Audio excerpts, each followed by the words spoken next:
बहुत अच्छी फसल हो गई। रेशमा, मैं खेत जा रहा हूँ, जमींदार के आदमी पहुँचते ही होंगे। ठीक है।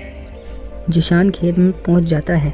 जमींदार के भी आदमी वहां पहुंच जाते हैं चलिए सब काम पर लग जाते हैं। और कुछ ही टाइम में वह सारी फसल काट देते हैं और उस फसल को वह जिशान के घर पहुंचा देते हैं।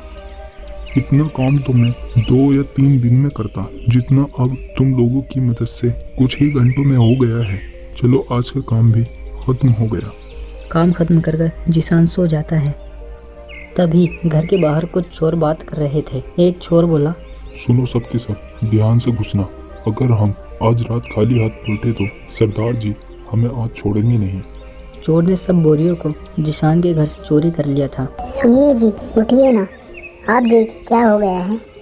ऐसा क्या हो गया है जो तुमने सारा घर सिर पर उठा लिया है? देखिए, गोदाम में से सारी बोरियां चोरी हो गई हैं। क्या चोरी? कहाँ पर? गोदाम में आइए और खुद ही देख लीजिए। जिशान गोदाम में जाकर देखता है तो वह बहुत ज़्यादा उदास हो जाता है। ये क्या हो गया? अब जमींदार जी के आदमी आते ही होंगे। मैंने किसी के साथ कुछ बुरा भी नहीं किया, फिर भी मेरे साथ ऐसा क्यों हुआ? जिशान बहुत ज़्यादा दुखी हो जाता है। तभी वहाँ जमींदार के आदमी आ जाते हैं। अरे भाई जिशान, बोरियां तैयार है ना?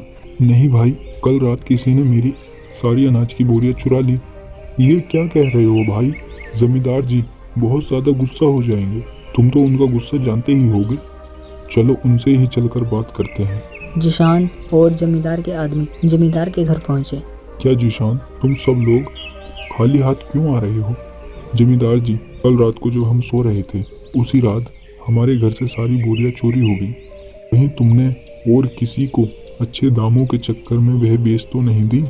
नहीं जमींदार जी, मैं सच कह रहा हूँ। जमींदार जी, हमें एक ही गांव में रहना है। भला मैं झूठ बोलकर कितने दिन तक बच पाऊंगा? ठीक है, लेकिन अगर मुझे पता चला कि तुमने किसी और को वह अनाज दिया है, तब देखना कि मैं तुम्हारा क्या हाल करूँगा। कुछ दिन तक जिशान और उसकी पत्नी उदास रहे। जिशान सब्जियों को बाजार में लेकर बेचने जाता और उससे जो भी कमाई होती वह अपना खर्च कर लिया करते थे। एक दिन जिशान अचार से खाना खाने बैठा। सुनिए ना, कितने दिन हो गए हैं हमें इस तरह सब्जियां बेचते बेचते, लेकिन हमारा उससे सिर्फ खर्चा ही चल रहा है। घर के भी हालात ठीक नहीं है। पहले तो अनाज बेचकर हम अच्छे खासे पैसे कमा लेते थे, जिसमें पूरे साल का खर्च चल जाता था। अब तो हमें अगली फसल का पकने का इंतजार करना होगा। आप बताइए ना, ऐसे कब तक चलेगा?